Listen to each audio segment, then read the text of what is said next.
Hello बच्चों, let's read the question. Here two statements are given. Statement 1 is projectile motion is called a two-dimensional motion although it takes place in space, and statement 2 is in space it takes place in a plane. Four options are: first, both statement 1 and statement 2 are true and statement 2 is the correct explanation of statement 1. Second, both statement 1 and statement 2 are true but statement 2 is not the correct explanation of statement 1. Third, statement 1 is true but statement 2 is false, and fourth, statement 1 is false but statement 2 is true. Now to answer this question, first we will discuss here the key concept, and here the key concept will be projectile motion. तो जब हम बात करते हैं projectile motion की, उस particular case में हम किसी भी ऑब्जेक्ट को हॉरिजॉन्टल के साथ थीटा एंगल बनाते हुए थ्रो करते हैं.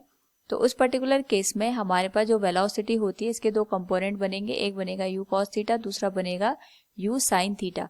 तो जो वर्टिकल डायरेक्शन का हमारे पास यहाँ पे वेलोसिटी है, उसमें एक्सेलरेशन एक्ट करेगा due to the gravitational force.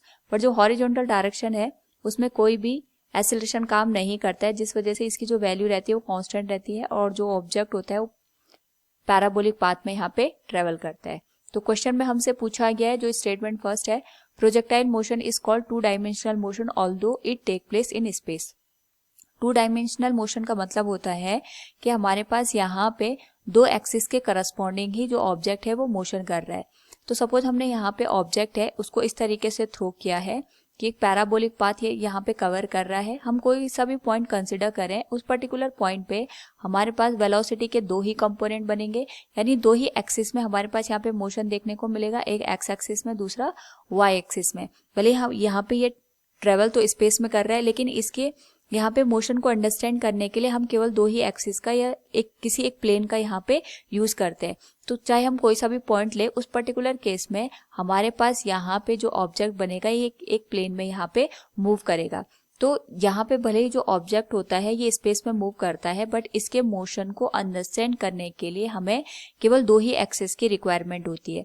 और उसमें से भी हमारे पास जो वाई एक्सिस होती है, वर्टिकल एक्सिस होती है, उसमें एक्सेलरेशन काम करता है और हॉरिजॉन्टल एक्सिस हमारे पास यहाँ पे कांस्टेंट रहती है. तो हम कह सकते हैं कि ऑल्दो ये स्पेस में टेक प्लेस करता है, बट यहाँ पे हमारे पास जो प्रोजेक्टाइल मोशन होता है ये टू डायमेंशनल मोशन है. And second is in space it take place in a plane, it is also correct one. जैसे हमारे पास स्टेटमेंट 1 करेक्ट है, ऐसे स्टेटमेंट 2 भी करेक्ट है कि यहाँ पे भले ही ये स्पेस में अकर होता है, लेकिन उस स्पेस के केस में भी हमें केवल दो ही यहाँ पे एक्सिस की रिक्वायरमेंट होती है या केवल एक ही प्लेन की रिक्वायरमेंट होती है. उसी प्लेन के अंदर हमारे पास जो प्रोजेक्टाइल मोशन है वो अकर होता है. So from the given question we can say both statement 1 and statement 2 are true and statement 2 is the correct explanation of statement 1. Option A is the right answer. Hope all you understood it. Thank you and best of luck.